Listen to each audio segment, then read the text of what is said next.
చెప్పిన క్లియర్గా. సో దాని గురించే ఢిల్లీలో ఇది పాస్ అవుతేనే అమలు అయ్యేటువంటి అవకాశం ఉంటుంది. అప్పటి వరకు అమలు కావడానికి స్కోప్ తక్కువ ఉంటుంది.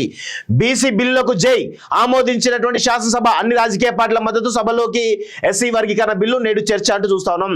42% రిజర్వేషన్లు సాధిద్దాం, బీసీ రిజర్వేషన్ల పోరాటానికి నాయకత్వం వహిస్తా, అన్ని పార్టీలను కలుపుకొని పోతా, కేసీఆర్ సైతం రావాలి, ఈ పార్లమెంట్ సెషన్స్ లోనే అమలయ్యేలా డిమాండ్ చేద్దాం, ప్రధాని మోడీ రాహుల్ గాంధీ అపాయింట్మెంట్ తీసుకుంటా, బీసీ బిల్లు చర్చ సందర్భంగా సీఎం రేవంత్ రెడ్డి అంటూ చూస్తున్నాం. నిజంగా ఇది అంటే సీఎం రేవంత్ రెడ్డి గారు స్వతహాగా అగ్రవర్ణాలకు సంబంధించినటువంటి రెడ్డి సమాజం సంబంధించిన వ్యక్తి అయినప్పటికీ కూడా 42% రిజర్వేషన్కి ఈరోజు నిజాయితీగా పోరాడుతా అని చెప్పేసి అన్నాడు. ఇదే విధమైనటువంటి స్టేట్మెంట్స్ బీఆర్ఎస్ పార్టీ నుంచి రావాలి, బీజేపీ నుంచి రావాలి, సిపిఐ నుంచి రావాలి, ఎంఐఎం నుంచి రావాలి.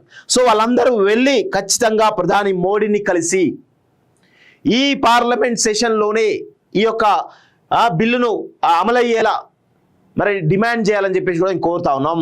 బీసీ రిజర్వేషన్ల బిల్లులు రాష్ట్ర శాసనసభలో ఆమోదం పొందాక ధన్యవాద తీర్మానంలో భాగంగా సీఎం రేవంత్ రెడ్డి కీలక వ్యాఖ్యలు చేశారు. బీసీలకు 42% రిజర్వేషన్ల అమలు కోసం చట్ట సవరణ చేయాల్సి ఉంటుందని, అందుకోసం అందరం కలిసి ఢిల్లీకి పోదామని, పార్టీలకు అతీతంగా కలిసి పోరాడదామని సీఎం రేవంత్ రెడ్డి పిలుపునిచ్చారు. సో దీనిలో భారతీయ జనతా పార్టీ కార్నర్ అయ్యే అవకాశం ఉంటుంది. ఎందుకంటే బీసీ సీఎం నినాదంతో ముందుకు రాబోతుంది. రాబోయే రోజుల్లో బీసీలకు సంబంధించిన వ్యక్తిని ఈరోజు ఈటల రాజేందర్ని భారతీయ జనతా పార్టీ ప్రెసిడెంట్గా కూడా మరికొద్ది రోజుల్లో అనౌన్స్ చేసేటువంటి అవకాశం అయితే ఉంది. సో ఈ క్రమంలో బీసీలకు సంబంధించినటువంటి అంశాన్ని తెరపైకి, రిజర్వేషన్ అంశాన్ని తెరపైకి తీసుకురావడంతో మరి భారతీయ జనతా పార్టీ రోల్ ఏ విధంగా ఉంటుంది, బీసీ సీఎం అంటా ఉన్నారు. ఓకే, మరి రిజర్వేషన్ల విషయంలో మరి ఎలాంటి స్టాండ్ తీసుకుంటుందో భారతీయ జనతా పార్టీ ఢిల్లీ అధిష్టానం తేల్చాల్సిన అవసరం అయితే ఉంది అనేది నా యొక్క అభిప్రాయం. పార్టీలకు అతీతంగా కలిసి పోరాడుతామని సీఎం రేవంత్ రెడ్డి పిలుపునిచ్చారు. బీసీలకు విద్య, ఉద్యోగ, రాజకీయాల్లో 42% రిజర్వేషన్ అమలు చేయడమే లక్ష్యంగా సోమవారం అసెంబ్లీలో పెట్టిన బిల్లుకు అన్ని పార్టీలు మద్దతు తెలిపాయి. బిల్లుకు ఆమోదం లభించడంతో చట్టబద్ధత తీసుకొచ్చారు. ఎస్సీ వర్గీకరణ బిల్లు సభలో మంత్రి దామోదర రాజనరసింహ ప్రవేశపెట్టారు.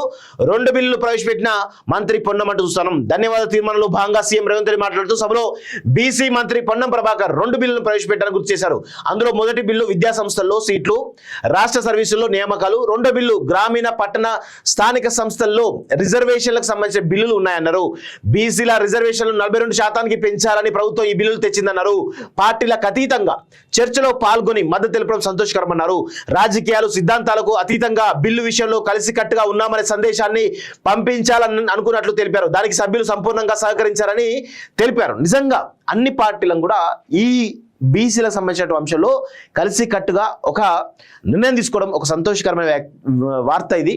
ఎందుకు అంటే ఈరోజు పార్టీలు తమ ఎజెండాలను పక్కన పెట్టి, తమ సిద్ధాంతాలను పక్కన పెట్టి ఈ బిల్లులకు మద్దతు తెలపడం నిజంగా ఒక అభినందనీయమే. అన్ని రాజకీయ పార్టీలను కూడా అభినందించాల్సిన అవసరం అయితే ఉంది. సో ఈ క్రమంలో మనందరం కూడా చెప్పాల్సి గతంలో 2017లో 37% బీసీ రిజర్వేషన్ కోసం గత ప్రభుత్వం ప్రతిపాదించిందని, ఆ బిల్లు రాష్ట్రపతి వద్ద పెండింగ్ లో ఉందన్నారు. కాగా దాన్ని ప్రస్తుతం ఉపసంహరించుకుంటూ తీర్మానించి 42% అమలు కోరుతూ కేంద్రానికి పంపించినట్లు స్పష్టం చేశారు. బీసీ బిల్లుకు మద్దతు తెలిపిన అన్ని పార్టీలకు ఈ సందర్భంగా సీఎం ధన్యవాదాలు తెలిపారు. అన్ని పార్టీలతో కలిసి ఢిల్లీకి వెళ్ళడానికి రేవంత్ రెడ్డి ప్రపోజల్ పెట్టడం జరిగింది. అందరూ కూడా వెళ్ళండి, అన్ని పార్టీల నాయకులు వెళ్ళి ప్రధాని మోడీని గట్టిగా అడిగి ఈ సెషన్లోనే అమలయ్యేలా చూడమని చెప్పేసి కూడా ఈరోజు కాలోజీ టీవీ తరఫున బీసీ సమాజం పక్షాన మీ అందరికి కూడా ఈరోజు చేతులెత్తి దండం పెట్టి నేను కోరుతా ఉన్నాను.